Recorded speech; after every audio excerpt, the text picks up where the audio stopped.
नमो नमः महोदयः, प्रणमामि। प्रणमामि आचार्य। नमो नमः महोदयः, प्रणमामि। प्रणमामि महोदय।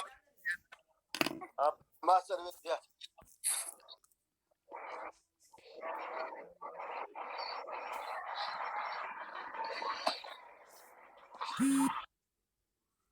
अद्य कः करिष्यति आं मङ्गलाचरणं? महोदय, निवेदयामि महोदय इदानीम्।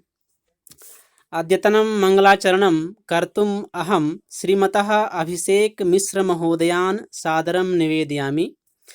एते महोदयाः सम्प्रति संस्कृतभारत्यां हजारीबाग् जनपदस्य नगरमन्त्रिणः सन्ति। इदानीम् अहं महोदयान् निवेदयामि। महोदयाः, मेघनाद घटा घटा घट घटा घाटा घटा घुर घटा मंडूकस्य वको वको वक वको वाको वको ब्रुवको विघ्रे ज्योति चकी मकी चाकी मकी दृश्यते इत्थं नंद किशोर गोपवनिता वाचस्पते पाहि माम् वाचस्पते पाहि माम्।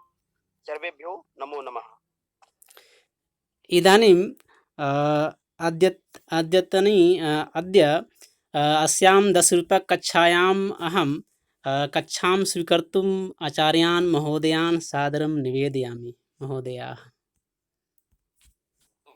धन्यवादः। अधुना अभिषेकः सम्यक् रूपेण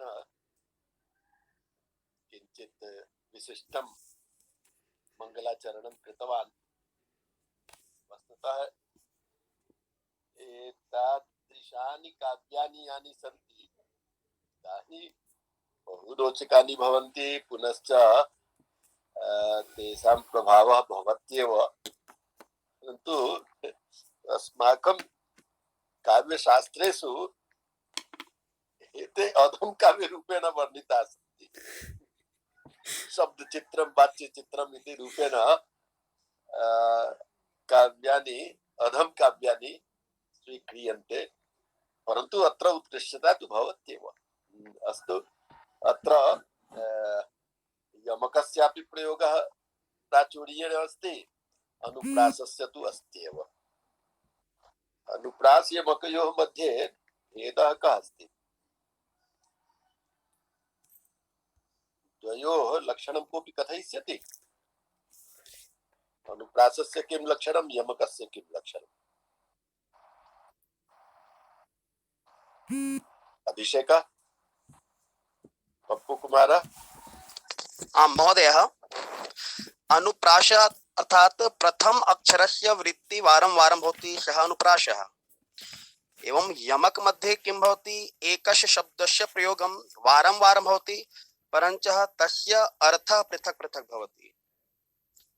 परन्तु अनुप्रास शब्दसाम्यं वैषम्येऽपि स्वरस्य यत् लक्षणमस्ति यमकस्य अधुना विस्मरामि।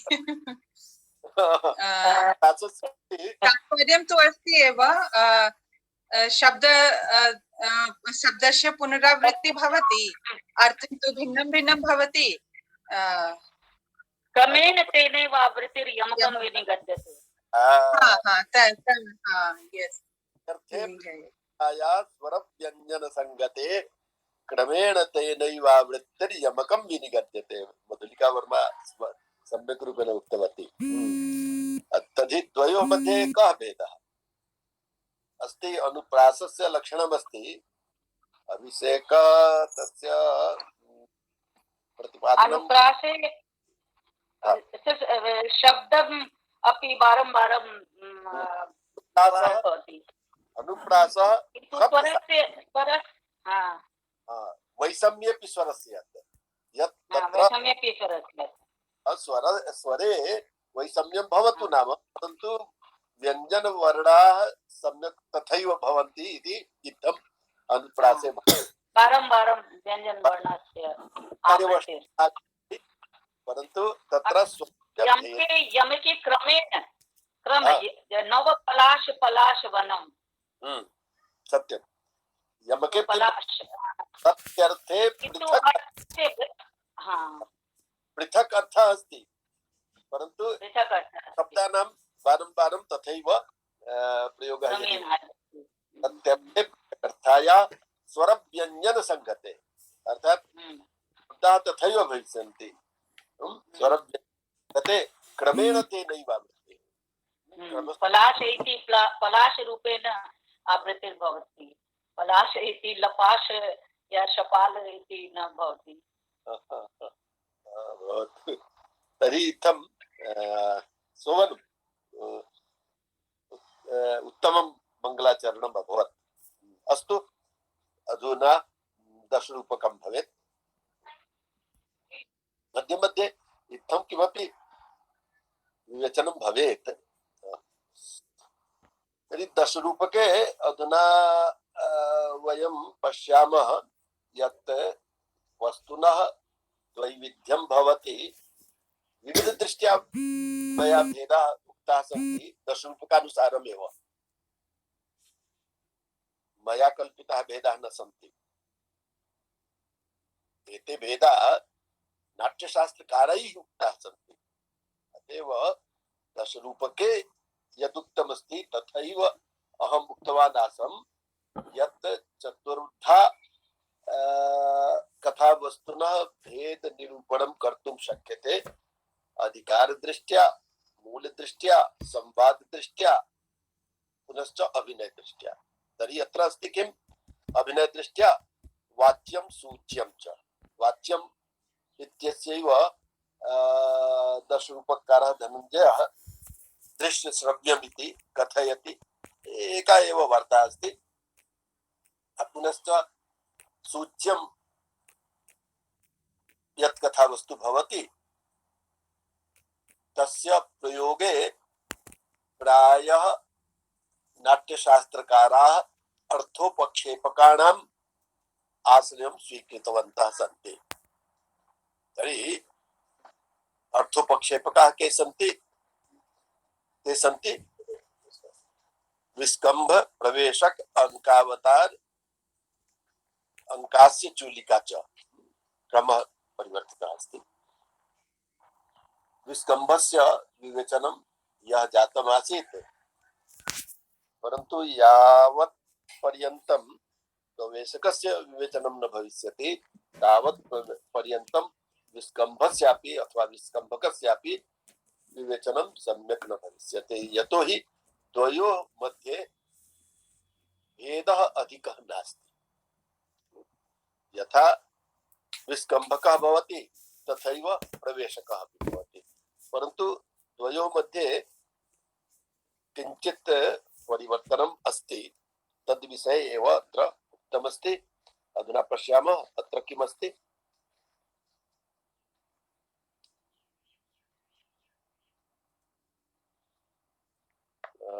इदं तु विस्कम्भक विषये उक्तमासीत्। वृत्तवर्तिष्यमाणानां कथांशानां निदर्शकः संक्षेपार्थस्तु विस्कम्भो मध्यपात्र प्रयोजितः एकानेककृतः शुद्धः संकीर्णो नीच मध्यमैः। अर्थात् यत्र मध्यम पात्रं मध्यम पात्रे मध्यम पात्राणि वा भवन्ति तत्र शुद्ध विस्कम्भकः अस्ति, परन्तु तत्रैव पात्रेषु मध्ये कोऽपि एकं पात्रम् अधम पात्ररूपेण भवति, तदा सः विस्कम्भकः संकीर्ण विस्कम्भकः इति।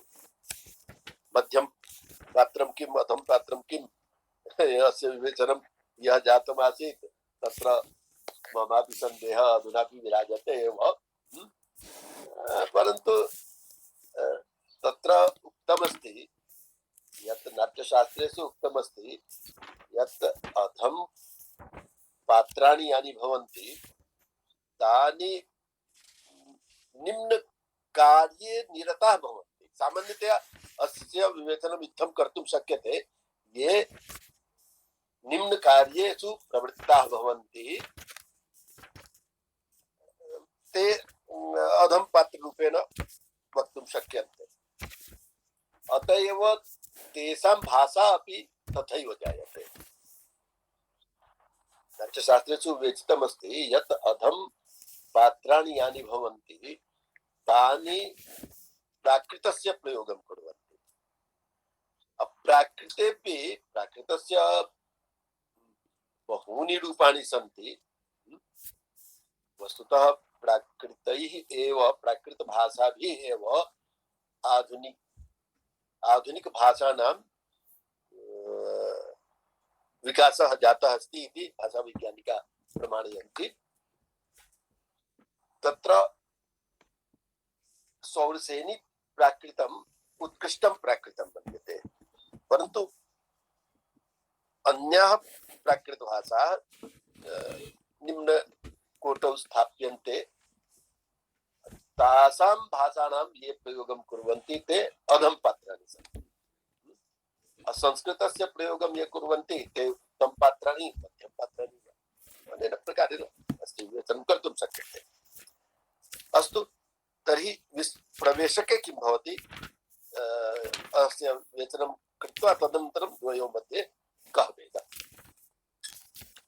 प्रवेशकः भवति तद्वदेवानुदात्तोक्त्या नीच पात्र प्रयोजितः प्रवेशोऽङ्कद्वयस्यान्तः शेषार्थस्योपसूचकः।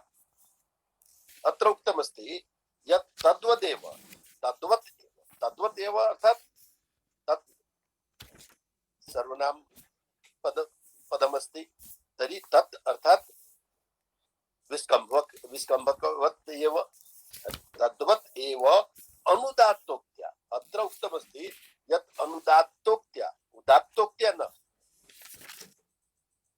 अत्र उदात्त अनुदात्त स्वरित इति भेदे इति रूपेण स्वरदृष्ट्या भेदः यः अस्ति सः भेदः अत्र नास्ति।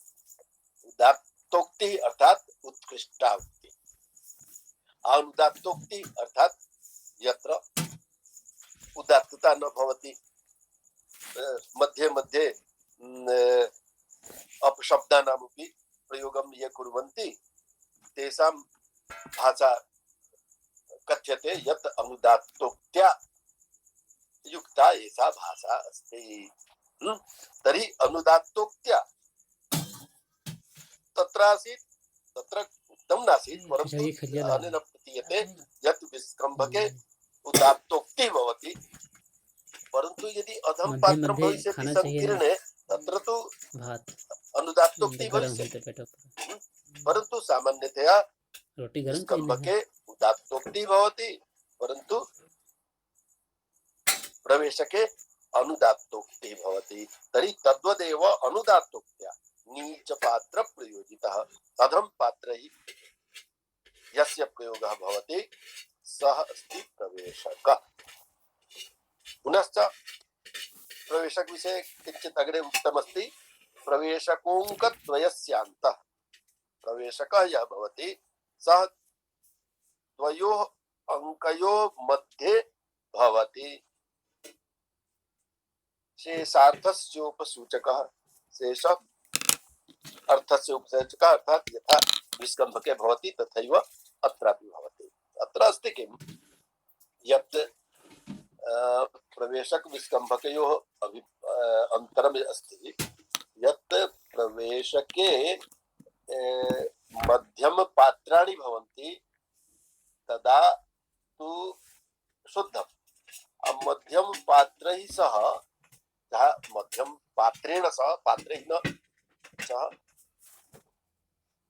एकमपि पात्रं भवितुमर्हति, द्वे अपि पात्रे भवितुमर्हतः, बहवः अपि भवितुमर्हन्ति। इत्थं पात्रव्यवस्था विषये किञ्चित् विस्तरेण नाट्यशास्त्रेषु उक्तं नास्ति।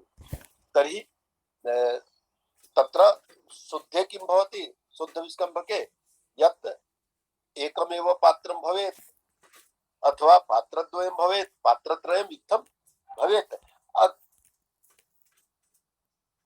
पात्राणि परस्परम् उदात्तोक्त्या वार्तां कुर्वन्ति, अर्थात् संस्कृतेन वार्तां कुर्वन्ति, तदा तत्र शुद्ध विस्कम्भकः। पुनश्च तत्रैव यदि किमपि एकं पात्रम् अधम पात्रम् आगच्छति, तदा तत्र यः विस्कम्भकः भविष्यति सः संकीर्ण विस्कम्भकः। परन्तु प्रवेशके किं भवति, प्रवेशके सर्वाणि पात्राणि अधम पात्राणि एव भवन्ति।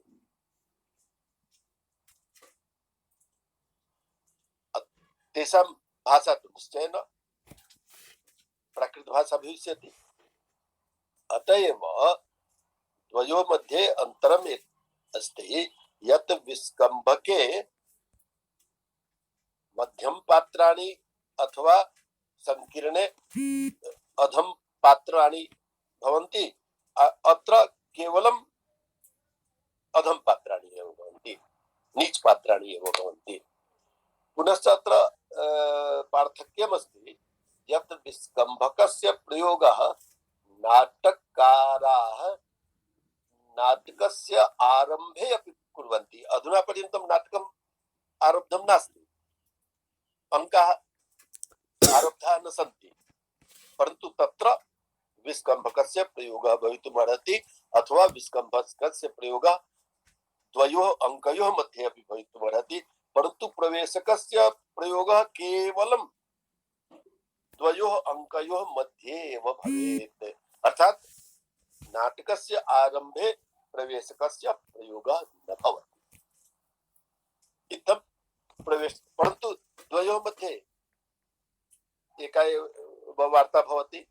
वृत्तवर्तिष्यमाणानां कथांशानां निदर्शकः यथा विस्कम्भके अस्ति, तथैव प्रवेशक अपि वृत्तवर्तिष्यमाणानां कथांशानां निदर्शनं प्रवेशके अपि भवति। तर्हि इत्थं प्रवेशक विस्कम्भकयोः मध्ये किञ्चित् पार्थक्यं विराजते। अस्तु, अग्रे भवामः। प्रवेशकः अभवत्। अग्रे अस्ति चूलिका। चूलिका विषये उक्तमस्ति, अंतर्जवनिका संस्थैश्चूलिकार्थस्य सूचना। अंतर्जवनिका संस्थै, अत्र पुनः जवनिका शब्दस्य विवेचनं कदापि मया कृतम् अस्ति, परन्तु अद्य पुनः कथयामि, यतोहि केचन नूतनाः अत्र सन्ति, अथवा केचन ये प्राचीनाः सन्ति तेषामपि विस्मरणं भवेत् स्यात्। अत्र अस्ति जवनिका शब्दः। जवनिका किं भो पप्पू कुमार? आं महोदय। मनोजवं वेगम्। अहम् उक्तवान् आसम्, मनोजवं मारुततुल्यवेगम्। अत्र मनोजवम् इत्यस्य कः अभिप्रायः? मन से भी तेज। महोदय, अहं मारेण नाम स्वीकृत्य उक्तवान् आसम्। आचार्या भवती अस्ति, अत एव यदा। अस्तु, तर्हि जव इति वेगः, मनोजवम् अर्थात् हनुमान् यः भवति सः मनसः वेगवान् अस्ति, मनोजवम्। तथैव अत्र जवनिका शब्दः अस्ति। जवनिका अर्थात् वेगेन निपतति। नेपथ्य रङ्गमञ्चोपरि नहीं, अग्रभागे पर्दा इति कथ्यते, सा एव जवनिका। तत् जवनिकायाः पातः तस्मिन् समये अकस्मात् भवति स्म, यतोहि नाट्यशास्त्रे रङ्गमञ्चस्य निर्माणार्थं विस्तरेण विवेचनमस्ति। मया तद्विवेचनं दृष्टमस्ति। तत्र उपरि किं कथ्यते, द्वौ जनौ उपविष्टौ भवतः तौ किं कुरुतः कस्यापि अङ्कस्य समापनम् अभवत् तदा जवनिकापातं कुर्वन्ति स्म। तर्हि जवनिका इति शब्दः अस्ति, यवनिका नास्ति, नास्ति। पुनश्च केचन नाट्यविषये विवेचनं कृतवन्तः सन्ति, ते कथयन्ति यत् अयं शब्दः यवनिका शब्दः अस्ति, यवनतः एषः शब्दः आगतः अस्ति इति कथयन्ति। परन्तु यवन देशे, यूनान देशे यन्नाटकं प्रारम्भिकं नाटकम् आसीत् तत् सर्वं रङ्गमञ्चोपरि न भवति स्म। तेषां कृते जवनिकायाः आवश्यकता न भवति स्म। तर्हि येषां पार्श्वे जवनिका स्वयमेव नासीत् ते अस्मान् जवनिकां दत्तवन्तः इति कथम्? अत एव एषः विषयः ये पाश्चात्याः केचन कथयन्ति यत् यूनान देशतः अस्माकं भारते नाट्यप्रक्रिया आगता, इदं सम्यक् नास्ति।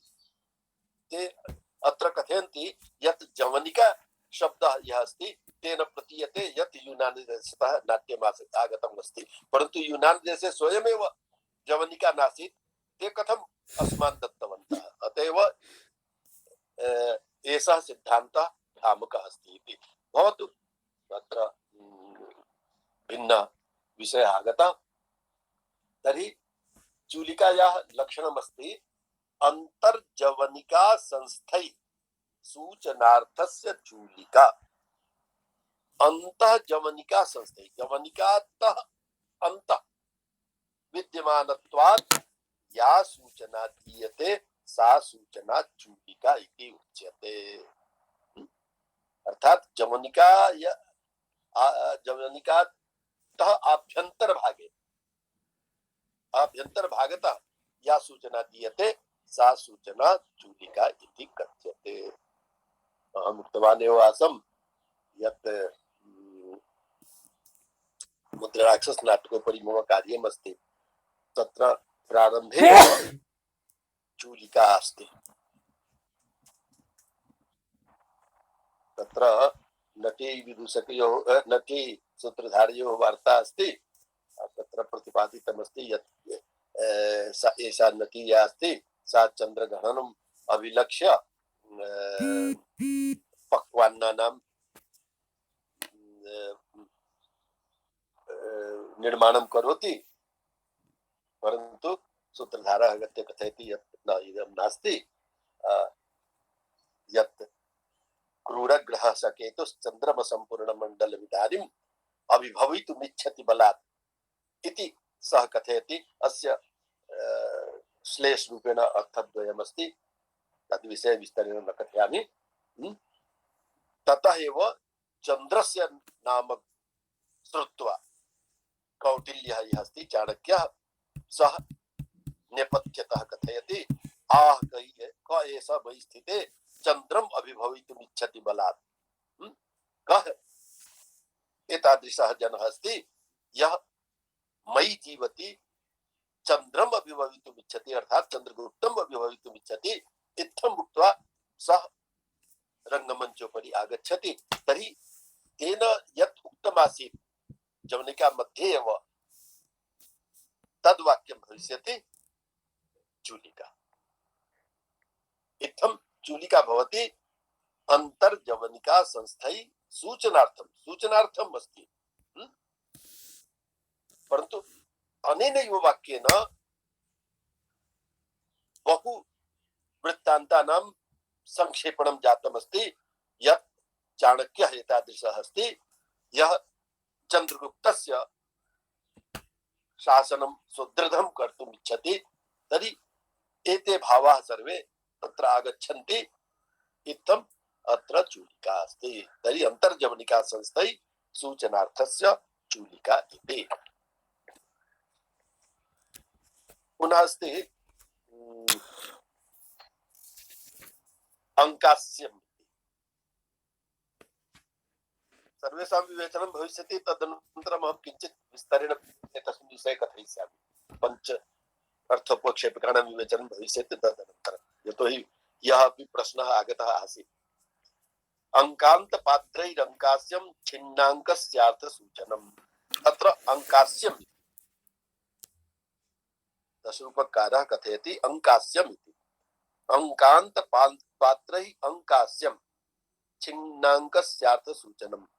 छिन्नस्य अङ्कस्य अर्थस्य अर्थात् कस्मिन्नपि अङ्के किमपि इत्थं कथावस्तु भवति, या कथावस्तु अग्रिमस्य अङ्कस्य या कथा भविष्यति तस्याः सूचनां ददाति। अङ्कान्त अङ्कस्य अन्ते पात्रैः पात्रद्वारा एकेन पात्रेण पात्रद्वयेन पात्रत्रयेण वा छिन्नाङ्कस्य छिन्नस्य अंक कोऽपि अंकः चलति अग्रिमे अंके किं भविष्यति अस्य सूचना पात्रं ददाति अथवा पात्रद्वयं ददतः तर्हि इत्थं यद् भवति तत् अंकास्यम् इति उच्यते। अस्तु, इदमस्ति अंकास्यम्। अग्रे अस्ति अंकावतारः। पंचमम् अंकावतारस्त्वङ्कान्ते पातोऽङ्कस्याविभागतः। अंकावतार अंकस्य अवतरणम्। एकस्य अंकस्य अनन्तरं द्वितीयस्य अंकस्य अवतरणं जायते। तर्हि अंकावतारस्त्वङ्कान्ते पातः अंकस्य अविभागतः। तर्हि इत्थं प्रतीयते यत् यथा अस्मिन् अंके चिन्तयतु तृतीयस्य अंकस्य कथा चलति, तत्रैव एतादृशी सूचना प्राप्यते यत् अग्रे किं भविष्यति। तर्हि तस्य सूचना यदा जायते अथवा तत्र कः अंशः अस्ति तस्यैव अंशस्य पुनः अग्रे अग्रिमे अंके प्रतिपादनं यदि जायते तर्हि तत्र अंकावतारः भवति। इत्थम् अनेन प्रकारेण पंच अर्थोपक्षेपकानां विवेचनम् अत्र धनञ्जयेन कृतमस्ति। एकं पुनः एकं वाक्यं अत्र द्रष्टव्यम् अस्ति अग्रिमम्। एभिः संसूचयेत् सूच्यं दृश्यम् अंकैः प्रदर्शयेत्। एभिः अर्थात् पंचभिः पंच अर्थोपक्षेपकैः सूच्यं संसूचयेत्। सूच्यं कथावस्तु संसूच्य।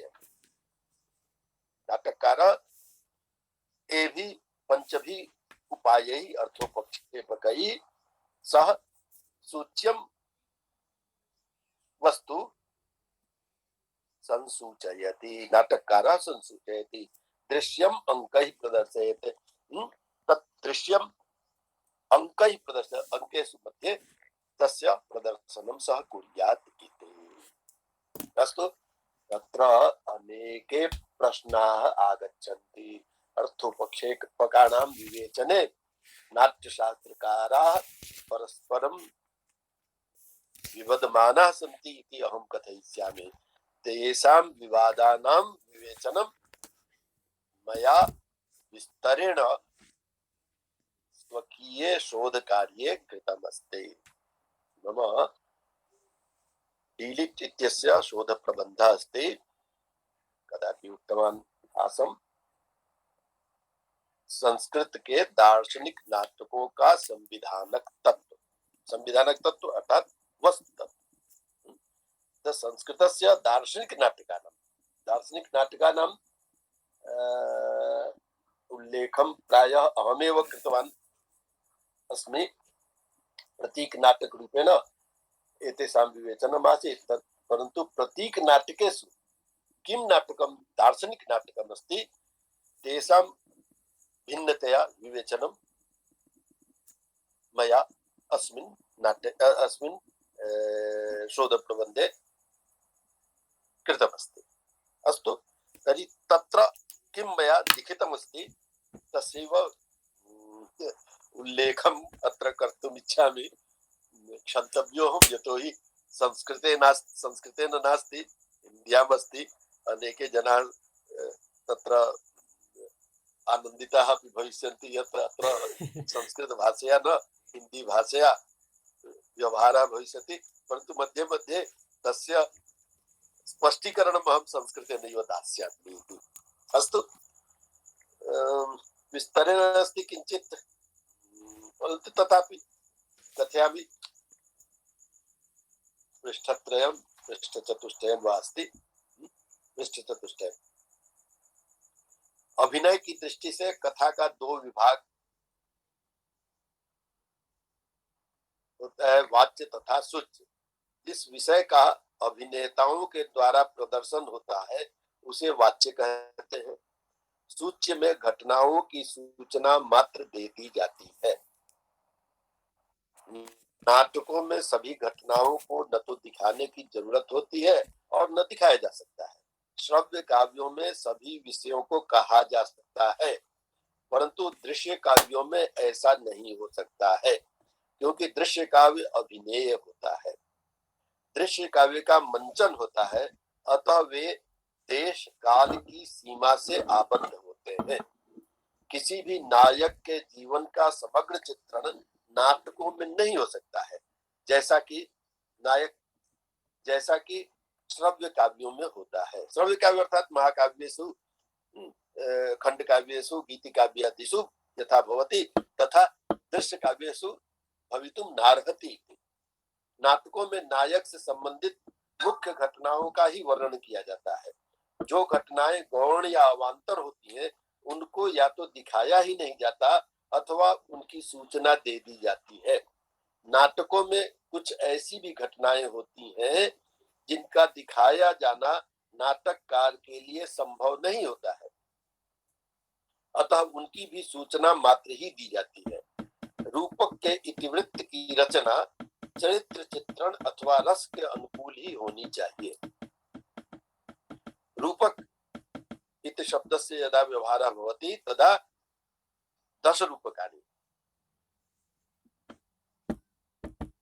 रूपक के इतिवृत्त की रचना चरित्र चित्रण अथवा रस के अनुकूल ही होनी चाहिए। आचार्य विश्वनाथ के अनुसार जो वस्तु नायक अथवा रस के अनुकूल नहीं हो उसे नाटककार को छोड़ देना चाहिए अथवा उसका दूसरा ही रूप दे देना चाहिए। इसी बात को नाट्य दर्पणकार भी स्वीकार करते हैं। रामचंद्र गुणचंद्रः अस्ति नाट्य दर्पणस्य रचयिता, साहित्य दर्पणस्य रचयिता अस्ति विश्वनाथः। विश्वनाथः किं कथयति? तत्र लिखितमस्ति यत् अनुचितं वस्तु नायकस्य रसस्य वा विरुद्धं तत् परित्याज्यम् अन्यथा वा प्रकल्पयेत्। एषः विषयः एव दशरूपके अपि किञ्चित् भिन्नतया उक्तमस्ति। एषः एव भावः अस्ति। नाट्य दर्पणे अपि एषः भावः अस्ति। अयुक्तं च विरुद्धं च नायकस्य रसस्य वा वृत्तं यत्तत् परित्याज्यं प्रकल्प्यमथवान्यथा। इत्थं नाट्य दर्पणे रामचंद्र गुणचंद्रौ अपि वदतः। रामचंद्र गुणचंद्रौ अहम् उक्तवान् आसम् यत् एतौ द्वौ अपि गुजरातस्य आस्ताम्, द्वौ अपि हेमचन्द्रस्य शिष्यौ आस्ताम्। द्वौ अपि मिलित्वा नाट्य दर्पण इति ग्रन्थस्य रचनां कृतवन्तौ। पुनश्च रामचन्द्रस्य नाम्ना तु प्रायः 100 ग्रन्थानां उल्लेखः भवति, परन्तु गुणचन्द्रः केवलं नाट्य दर्पणे एव साहाय्यं कृतवान् अस्ति। अस्तु, सः विषयः भिन्नः। अधुना जिन घटनाओं की सूचना मात्र ही दी जाती है उन्हें ही सूच्य की संज्ञा से अभिहित किया जाता है। इन्हें ही नाट्य शास्त्र में अर्थोपक्षेपक भी कहते हैं। नाट्य शास्त्रकारों के अनुसार अर्थोपक्षेपक विस्कंभक, चूलिका, प्रवेशक, अंकाव तथा अंकमुख के भेद से, हम अत्र अंकमुख इति शब्दस्य व्यवहारं कृतवान् अस्मि। अंकमुख के भेद से 5 प्रकार का होता है। विस्कंभस, चूलिका चैव तथा चैव प्रवेशकः, अंकावतारोंक मुख अर्थोपक्षेपक पंचकम् इति नाट्यशास्त्रे उक्तमस्ति। भरतस्य नाट्यशास्त्रे अर्थोपक्षे का नाम विवेचन यत्र कृतमस्ति तत्र अंकास्य इति नाम नास्ति अपितु अंकमुखम इति नाम अस्ति। अधुना एकैकस्य विवेचनं मया कृतमस्ति। विस्कम्भ, जो घटनाएं अतीत हो गई और जो घटनाएं अभी भविष्य में आने वाली है, उन दोनों की सूचना देने वाला अंश विस्कम्भ या विस्कम्भक कहलाता है और इसके सूचक मध्यम श्रेणी के पात्र होते हैं। तत्र तस्रूपकस्यैव वृत्तवर्तिस्यमानानाम् इति मया उल्लिखितमस्ति। विस्कम्भ दो प्रकार का होता है, शुद्ध और संकीर्ण। केवल मध्यम पात्रों का जहाँ संवाद होता है उसे शुद्ध कहते हैं और जहाँ मध्यम पात्र के साथ नीच पात्र का संवाद हो उसे संकीर्ण कहते हैं। स्पष्टमस्ति। प्रवेशकः किमस्ति, विस्कम्भक के समान प्रवेशक के द्वारा भी बीती हुई या आगे होने वाली घटनाओं की सूचना दी जाती है, परंतु उसके पात्र नीच श्रेणी के होते हैं। प्रवेशक हमेशा दो अंकों के बीच होता है, अतः इसका प्रयोग नाटक के प्रारंभ में नहीं हो सकता है। विस्कम्भक और प्रवेशक में निम्नांकित अंतर है। द्वयोः मध्ये कः भेदः अस्ति अत्र मया प्रतिपादितमस्ति। विस्कम्भक में एक या दो मध्यम पात्र होते हैं, जबकि प्रवेशक में सभी पात्र नीच कोटि के होते हैं। विस्कम्भक की भाषा संस्कृत या सौरसेनी प्राकृत होती है, जबकि प्रवेशक में केवल प्राकृत का प्रयोग होता है और वह प्राकृत भी निम्न कोटि की, जैसे मागधी, शकारी, आभीरी, चांडाली, पैशाची इत्यादि। विस्कम्भक का प्रयोग नाटक के प्रारंभ में हो सकता है और दो अंकों के बीच में भी, परंतु प्रवेशक का प्रयोग सदा ही दो अंकों के बीच में होगा। अधुना चूलिका, जहाँ जवनिका के भीतर से किसी विशिष्ट घटना की सूचना दी जाती है उसे चूलिका कहते हैं। कोई अंतर्जवनिका संस्थाई सूचनार्थ से चूलिका। आचार्य सिंह भूपालस्य रसारण सुधाकर अस्ति। सिंह भूपाल विषये अहम् उक्तवान् आसम्। नाट्यशास्त्रकाराणां यदा परिचयं दत्तवान् आसम् तदा उक्तवान् आसम् यत् एषः सिंह भूपालः यः अस्ति आसीत् सः दक्षिण भारते आंध्र प्रदेशस्य आसीत्। सः राजा आसीत्, परन्तु सः शूद्रः आसीत्। सः स्वयमेव रसारण सुधाकरस्य आरंभिके पद्येष्वेव सः लिखितवान् अस्ति यत् अहं रेचल्ल वंशस्य अस्मि। रेचल्ल वंशः शूद्राणां वंशः।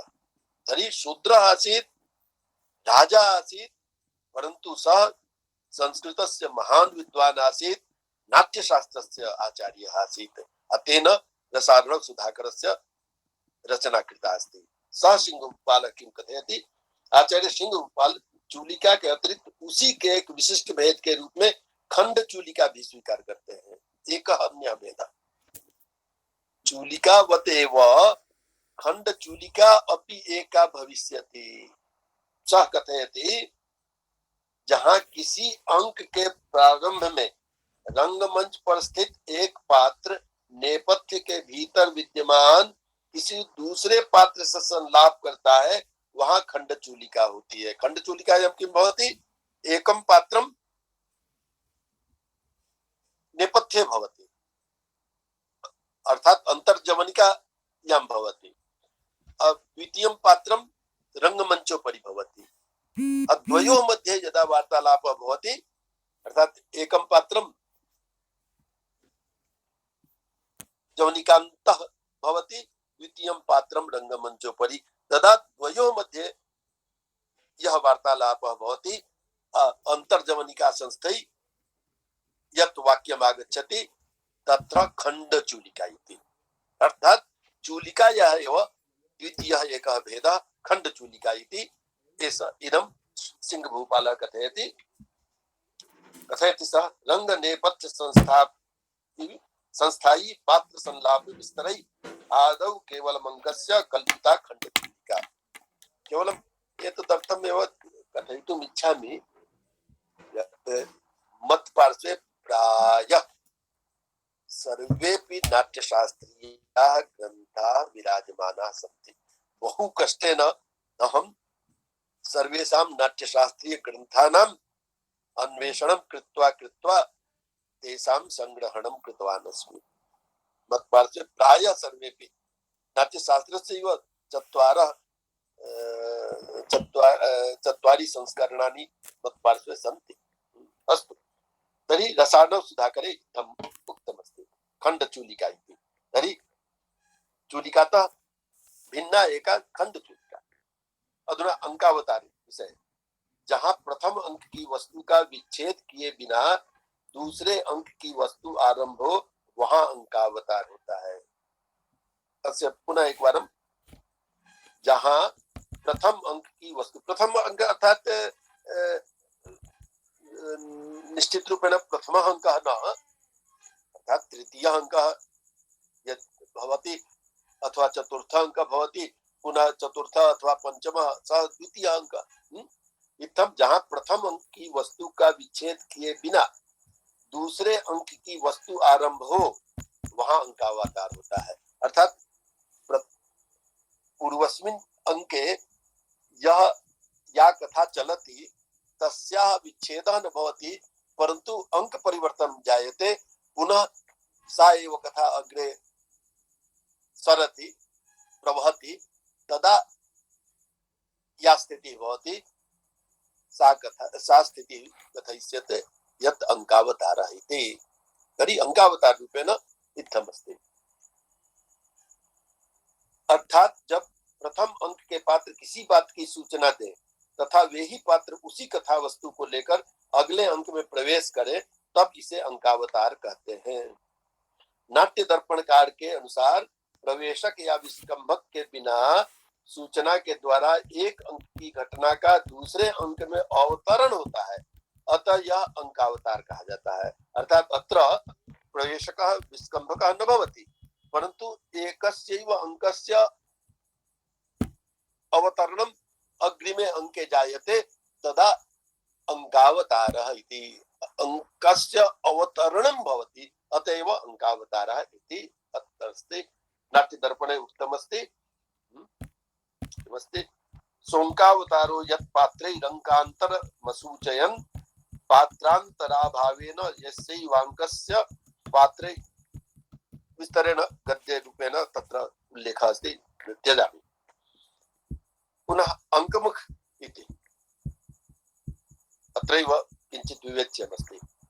अंकमुख, नाट्यशास्त्रकारः भरतः अंकमुख इति शब्दस्य उल्लेखं करोति, यद्यपि दशरूपके व्यञ्जयेन अंकास्यम् इति प्रयोगः अस्ति, जहाँ एक ही अंक में सब अंकों की अविकल सूचना दी जाए और जो बीजभूत अर्थ सूचक हो उसे अंकमुख कहते हैं।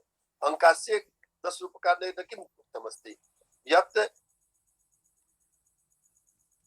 एक किमपि पात्रम् अग्रिमे अंके किं भविष्यति अस्य यदि सूचनां ददाति तदा अंकास्य भवति। अत्र किमस्ति यत् अंकमुखे किमस्ति यत् पात्रम् आगामिषु अंकेषु, अर्थात केवलम अग्रिमे अंके न, अपितु अंकेषु मध्ये किं भविष्यति अस्य यदि उल्लेखं करोति तदा अंकमुखम् इति। तर्हि अंकास्य अंकमुखयोः मध्ये अंतरम् अस्ति। अंकमुख को ही विभिन्न नाट्य शास्त्रकारों ने अंकास्य नाम भी दिया है, परंतु आचार्य विश्वनाथ इन दोनों में अंतर मानते हैं। साहित्य दर्पणकार विश्वनाथ अंकास्यम भिन्नम मनुते अंकमुखम च भिन्नम। उनके अनुसार अंकास्य अंकमुख का एक अन्य प्रकार है, जिसके द्वारा पूर्व अंक के अंत में प्रविष्ट पात्रों के द्वारा अग्रिम व्यवहित अंक की सूचना दी जाती है। ये अंका अधुनापि अवशिष्टाः सन्ति, तेषाम् अंकानां सूचना दीयते। अंकास्य और अंकावतार में इतना ही भेद है। अधुना अंकास्य अंकावतारियोः कः भेदः कि अंकास्य में नहीं, अत्र सः साहित्यदर्पणकारः किं कथयति तस्य उल्लेखं करोमि। यत्र नहीं अंकान्त पात्रैर्वांकास्यं छिन्नांकस्यार्थ सूचनात् इति तत्र अंकास्य और अंकावतार में इतना ही भेद है कि अंकास्य में तो आगे के अंक की बातों की सूचना दी जाती है, जबकि अंकावतार में पूर्व अंक के पात्र अगले अंक में पुनः आकर उसी कार्य व्यापार को अग्रसर करते हैं। फिर अंकास्य और अंकामुख द्वयोः मध्ये अंतरम। अंकास्य और अंकमुख में इतना ही अंतर है कि अंकास्य में केवल आगे के अंक की कथा सूचित की जाती है और अंकमुख में संपूर्ण नाटक की। अंकास्य केवलम अग्रिमस्य अंकस्य कथा सूच्यते, परंतु अंकमुखे अग्रे ये अंकाः सन्ति, अर्थात संपूर्णम नाटकम यदस्ति तस्य कथा वस्तुना उल्लेख अंकमुखे जायते। अतएव अंकास्य अंकमुखयोः पार्थक्यम् अस्ति इति साहित्य दर्पणकारः सूचयति। इनके अतिरिक्त तर्हि इत्थम् अंकास्यम् अंकमुखं च भिन्नम्। इनके अतिरिक्त गर्भांग को भी कुछ विद्वान सूच्य के अंतर्गत मानते हैं। गर्भांग विषय अहम नासम, एक अंक के भीतर जो कोई अंक आ जाता है उसे गर्भांक कहते हैं, जो रस नायक या वस्तु के उत्कर्ष के लिए होता है। तत्र उत्तमस्ति रसायन सुधाकरे व सिंह भूपाल कथयति रस नायक वस्तूनां महोत्कर्षाय कोविदै अंकस्य मध्ये योऽङ्कस्याद्वयं गर्भांक ईरिता। तर्हि अत्र गर्भांकः अस्ति, तर्हि गर्भांकः भिन्न। गर्भांक को भी सूच्य के अंतर्गत स्वीकार करते हुए डॉक्टर सत्यव्रत सिंह लखनऊ विश्वविद्यालय आसीत् बहु पूर्वम्, अर्थात प्रायः 40 वर्षपूर्वम् अस्माकं विभागे सः आगतः आसीत्। सः नाट्यशास्त्रस्य उत्कृष्टः विद्वान् आसीत्। तेन साहित्य दर्पणस्य व्याख्या कृता अस्ति, अन्यसामपि ग्रन्थानां सः रचयिता अस्ति।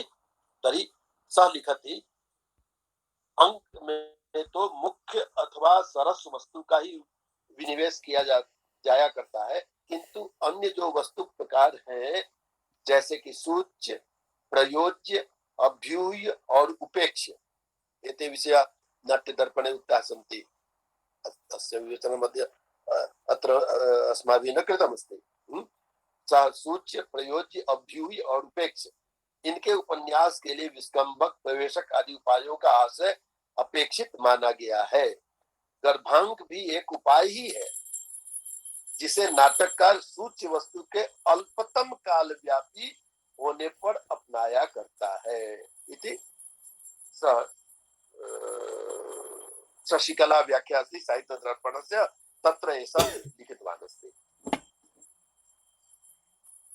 ये शोध कार्ये प्रवृत्ताः सन्ति तेषां कृते अहं कथयामि यत् इत्थमेव शोध कार्यं करणीयम्।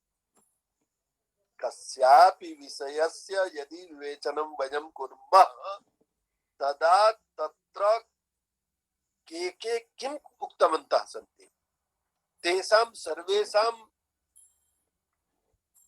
उल्लेखं कृत्वा अनन्तरं स्वाभिप्राय कथनं तत्र शोध कार्येषु भवेत्। शोध कार्यस्य केन प्रकारेण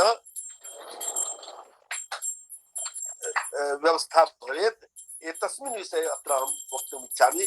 ये जनाः सन्ति ते शृण्वन्तु। अधुना विद्युत् प्रवाहः गतः, परन्तु ततः आगच्छति किञ्चित् इन्वर्टर द्वारा। वस्तु उपर्युक्त 5 अर्थोपक्षेपों के द्वारा ही सूच्य वस्तुओं की सूचना दी जाती है।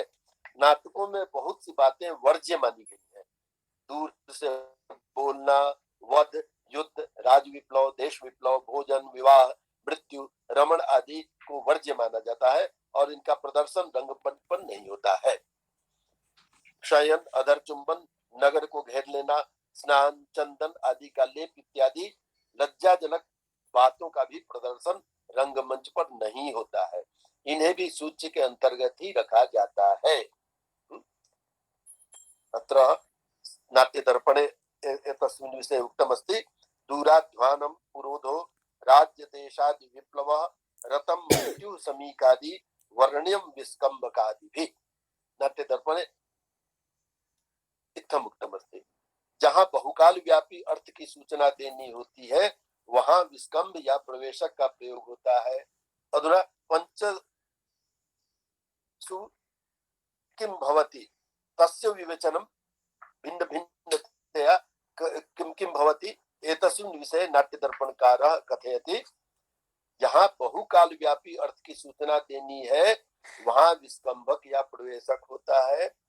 अल्पकालीन अर्थ की सूचना देने के लिए अंकास्य एवं चूलिका का प्रयोग होता है तथा अल्पमतकालीन अर्थ की सूचना देने के लिए अंकावतार का प्रयोग होता है। ऐसा नाट्य दर्पणकार स्वीकार करते हैं। आद्यौ सूच्ये बहावन्ये क्रमादल्पे परे दमे इत्थं नाट्य दर्पणकार पंचानां मध्ये कुत्र कुत्र केन प्रकारेण के अर्थोपक्षेपका प्रयोज्या एतस्मिन् विषये नाट्यदर्पणकारः विस्तरेण प्रतिपादयति। उपरि वर्णित अर्थोपक्ष अधुना सर्वेषां विवेचनं जातम्। अधुना मम विवेचनम् इत्थमेव शोधकार्येषु करणीयं भवति। उपरि वर्णित अर्थोपक्षेपकों के द्वारा सूच्य वस्तु की सूचना दी जानी चाहिए, ऐसा नाट्य शास्त्रकारों ने स्वीकार किया है। परंतु इन अर्थोपक्षेपकों के अतिरिक्त पताका स्थानकों से भी नाट्य शास्त्रकार आने वाली घटना की सूचना देते हैं। जहां अर्थोपक्षेपकों के द्वारा वस्तु की सूचना देने के बाद पुनः उसका उपस्थापन नहीं किया जाता है, वहां पताका स्थानक के द्वारा उसकी सूचना देकर उस वस्तु का पुनः उपस्थापन आगे विस्तृत रूप से किया जाता है। पताका स्थान के सूच्यते तस्य अग्रे व्यवहारः जायते सह विषय अग्रे आगच्छति इति। आकाश भाषित को तो सूच्य के अंतर्गत रखना ही अधिक उचित प्रतीत होता है। मम विवेचनमस्ति यत् आकाश भाषितम तु सूच्यमेव भविष्यति, सूच्यम वस्तु एव भविष्यति। जिस कथा वस्तु को नाटककार दिखाने में असमर्थ होता है उसी बात की सूचना वह आकाश भाषित के द्वारा देता है। अतः आकाश भाषित को सूच्य मानना ही अधिक उपयुक्त दिखता है। जब कभी किसी कम आवश्यक घटना को संक्षिप्त रूप में नाटककार को मात्र बतला देना ही लक्ष्य होता है तब वह आकाश भाषित का आश्रय लेता है। अतः यदि पताका स्थानक को सूच्य के अंतर्गत नहीं भी रखा जाए तो कम से कम आकाश भाषित को तो अवश्य सूच्य के अंतर्गत ही स्थान दिया जाना चाहिए।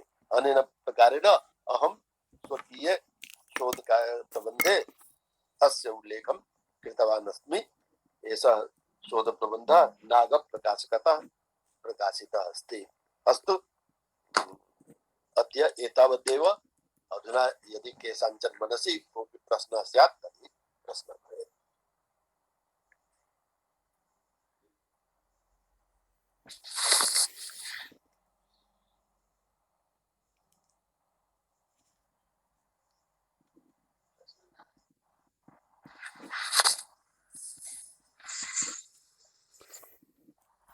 महोदय, आं मधुलिका। कथयतु। जवनिका अथवा यवनिका, किंतु नाट्यशास्त्रे तो लिखितमस्ति अन्तर्यवनिका संस्थै सूता। नहीं, य नास्ति, ज अस्ति। सम्यक् रूपेण पश्यतु। ज अस्ति, य अस्त्येव नहीं, भ्रमः अस्ति। यदि कोऽपि कुत्रापि यदि लिखति तर्हि भ्रमः अस्ति, ज अस्ति। किंतु रूप गोस्वामी नाटक चंद्रिकायां लिखितमस्ति प्राग्यर्यवनिकान्तः स्थैर्यदृश्यर्यातु निर्मिता। नाटक चंद्रिका अस्ति तस्य मुद्रणे दोषः अस्ति। किन्तु रूप गोस्वामिना नहीं, तत्र मुद्रणे दोषः अस्ति। यह शब्दः अस्ति एव नहीं, जवनिका। भरतनाट्य शास्त्रे 21:110। अंतर्यवनिका संशयिसुतादिविरनिधा ना ना ना ना ना ज अस्ति ज अस्ति ज अस्ति। तु लिखितमस्ति य न न भवती भवती भ्रमं कृतवती अस्ति। शारदातने अपि भावप्रकाशने लिखितमस्ति अंतर्यवनिका संशयि। मत्पार्श्वे सर्वेपि ग्रन्थाः सन्ति। अहं पुनः एकवारं पश्यामि, श्वः कथयिष्यामि यत् कुत्र कुत्र य अस्ति न वा। यदि य अस्ति अपि भावप्रकाशने भावप्रकाशनम् अस्ति मत्पार्श्वे। नाटकचन्द्रिका अपि लिखितमस्ति नाटकचन्द्रिका अपि अस्ति मत्पार्श्वे रूपगोस्वामिना। नाटकचन्द्रिका तु बहु लघु पुस्तकमस्ति। प्राज्ञर्यवनिकान्तः स्तरे दृष्टया न य नास्ति ज अस्ति। अहन्तु लिखितमस्ति यवनिकान्तः नहीं नहीं नहीं य यदि लिखितमस्ति अंतर्यवनिका संशयि न न न न अत्र ज अस्ति। भरतनाट्ये भी अहं लिखितवती अंतर्यवनिका संशयि सुतादिविरनेकधा। अहं कथं कथयामि यत् भवती ब्रह्मवसात् इत्थं लिखितवती। भवती पुनः एकवारं पश्यामि अहमपि, भवती अपि पुनः एकवारं ये नाट्यशास्त्रीयाः ग्रन्थाः भवत्याः पार्श्वे सन्ति। किन्तु मम पार्श्वे नाट्यशास्त्र तु नास्ति मम पार्श्वे। नहीं, नाट्यशास्त्रस्य बहूनि संस्करणानि मत्पार्श्वे सन्ति। तत्र सर्वत्रापि अहं द्रक्ष्यामि। तर्हि मम भ्रमः स्यात् सम्भवतः। पश्यामि, पुनः श्वः कथयिष्यामि यत् कुत्र कुत्र किम् आसीत्। भवतु पुनः भवती अपि ये नाट्यशास्त्रीयाः ग्रन्थाः भवेयुः भवत्याः पार्श्वे तान् सर्वान् एकवारम् अवलोकयतु।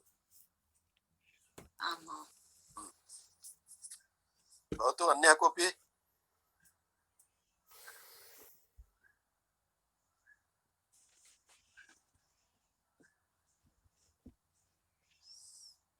अस्तु, नास्ति कोऽपि प्रश्नः?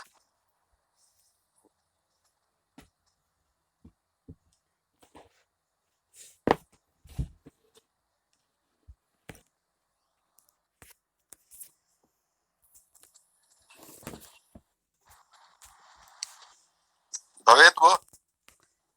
आं महोदय, भवतां चित्रं सम्यक् न आगच्छति इदानीं।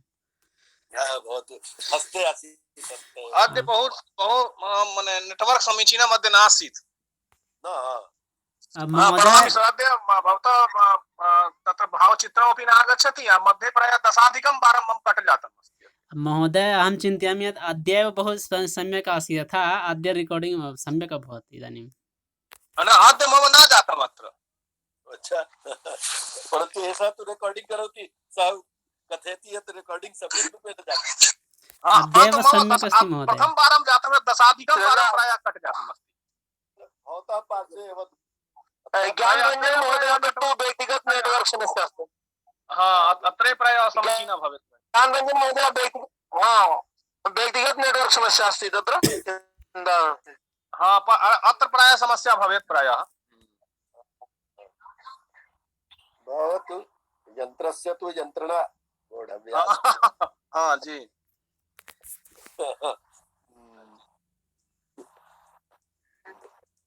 भवतु, शान्तिपाठः भवेत्। आं महोदय, श्रीमन्तः अभिषेक कुमार मिश्र महोदयाः। आम्। ॐ पूर्णमदः पूर्णमिदं पूर्णात् पूर्णमुदच्यते पूर्णस्य पूर्णमादाय पूर्णमेवावशिष्यते। ॐ शान्तिः शान्तिः शान्तिः। सर्वेभ्यो नमो नमः। मिलामः। नमो नमः महोदय। पुनर्मिलामः। प्रणमामि सर, प्रणमामि सर। प्रणमामि आचार्य। प्रणमामि महोदय।